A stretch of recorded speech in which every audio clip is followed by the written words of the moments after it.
जर तुम्ही सुद्धा केसांवरती सगळं काही अप्लाय करून थकला असाल पण तरी देखील काहीच रिझल्ट मिळत नसेल तर एकदा ही होम रेमेडी नक्कीच बनवून बघा। ही बनवायला खूप जास्त सोपी आहे आणि यामुळे तुमचे केस अतिशय मऊ, रेशमी आणि सोबतच हेल्दी देखील होतील। आणि सगळ्यात महत्त्वाचं म्हणजे या रेमेडीचे कोणतेही साइड इफेक्ट्स नाहीत। जर तुम्ही ही एकदा बनवलीत ना तर नक्कीच मला थँक्यू म्हणाल।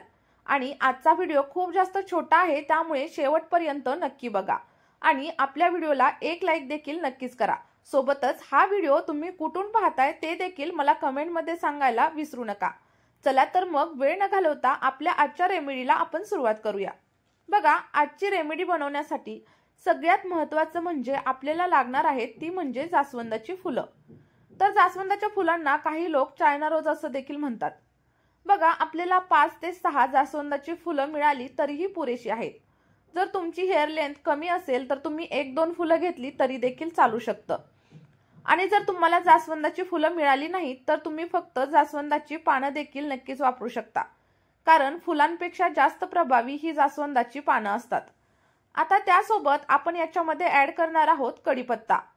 जर तुम्हाला कढीपत्ता मिळाला नाही तर तुम्ही तो स्किप देखील नक्कीच करू शकता, कारण फक्त जास्वंदाच्या फुलांमध्ये आणि पानांमध्येच एवढे जास्त पोषक तत्व आहेत की त्याची देखील तुम्हाला गरज लागणार नाही। आणि हो, आता त्यामध्ये आपण आणखी एक घटक घालणार आहोत तो म्हणजे 1 चमचा काळे तीळ किंवा काळे जिरे असं देखील म्हणतात। जर तुमचे केस वेळेपूर्वी पांढरे होत असतील तर कढीपत्ता आणि कलौंजी तुमच्या केसांना पुन्हा एकदा काळे आणि निरोगी बनवण्यासाठी खूप जास्त प्रमाणात हेल्प करतात।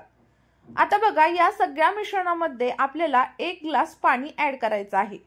आणि आता हे पाणी ऍड करून झाल्याच्या नंतर अर्धा ते 1 तास याला असंच भिजू द्यायचं आहे। त्यामुळे काय होईल तर कलौंजी आणि कढीपत्त्यामधील पोषक घटक त्या पाण्यात मिसळून जातील।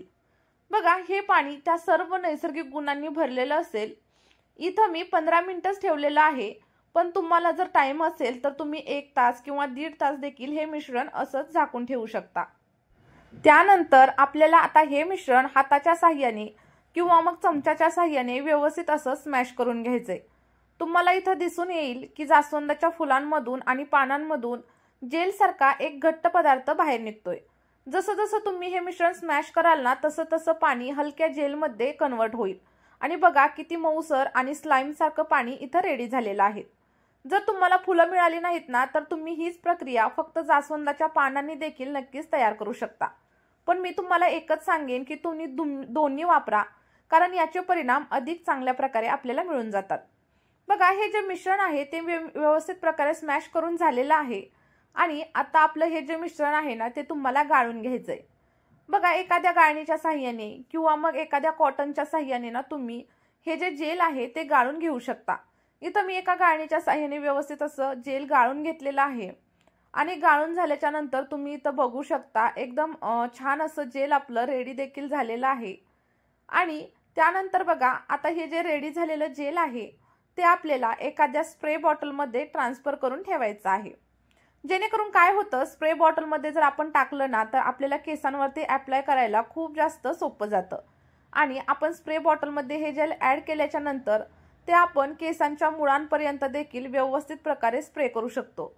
आणि जर स्प्रे बॉटल जर तुमच्याकडे नसेल ना तर एखाद्या कॉटनच्या साहाय्याने तुम्ही ते हलक्या हाताने तुमच्या स्कॅल्पवरती देखील अप्लाय करू शकता आणि सोबतच केसांच्या लेंथवरती देखील अप्लाय करू शकता। बघा, माझ्याकडे स्प्रे बॉटल आहे त्यामुळे मी हे जे जेल आहे ते स्प्रे बॉटलमध्ये ट्रान्सफर केलेलं आहे। आता आपल्याला हे जे जेल आहे ते आपल्या केसांच्या मुळांवरती आणि सोबतच केसांच्या लेंथवरती व्यवस्थित असं स्प्रे करून घ्यायचं आहे। बघा, व्हिडिओमध्ये मी पुढे सांगणारच आहे की कशा प्रकारे आपल्याला हे हेअरवरती अप्लाय करायचंय। त्या अगोदर एकच सांगते की हे जर तुम्ही वापरलं ना जेल तर तुम्हाला सॅलॉन मधल्या कुठल्याही महागड्या ट्रीटमेंट, स्मूथनिंग किंवा कॅरेटिन करण्याची अजिबातच गरज लागणार नाही, कारण तुमचे केस अगदी रेशमी आणि मऊ होतील। आणि म्हणूनच माझ्या सांगण्यावरून हे जे जेल आहे ना ते तुम्ही नक्कीच ट्राय करून बघा। आणि वापरल्याच्या नंतर 1 ते 2 तास तसंच ठेवा आणि त्यानंतर अगदी माइल्ड शॅम्पूने हेअर वॉश करा। बघा, जेल वापरल्याच्या नंतर तुम्हाला लगेचच एका आठवड्यामध्ये तुमच्या केसांवरती अप्रतिम असे बदल दिसायला लागतील। बघा, व्हिडिओमध्ये मी तुम्हाला दाखवलंय हलक्या हाताने मसाज करायचा केसांवरती आणि केसना बांधून ठेवायचे। आपण जे याच्यामध्ये घटक वापरलेत ना, तर त्याबद्दल तुम्ही गुगलवरती देखील सर्च करू शकता आणि त्याची सगळी माहिती घेऊ शकता. कारण माझ्या सांगण्यावरून जर तुम्ही हे जेल वापरलं ना, तर तुम्हाला खूप छान असे रिझल्ट मिळतील. बघा, नक्की ट्राय करून बघा आणि आपला व्हिडिओ आवडला असेल तर एक लाईक नक्कीच करा. सोबतच चॅनलला सबस्क्राईब करा. या व्हिडिओमध्ये एवढंच. भेटूया नेक्स्ट व्हिडिओमध्ये नेक्स्ट रेमेडी सोबत. तोपर्यंत बाय बाय.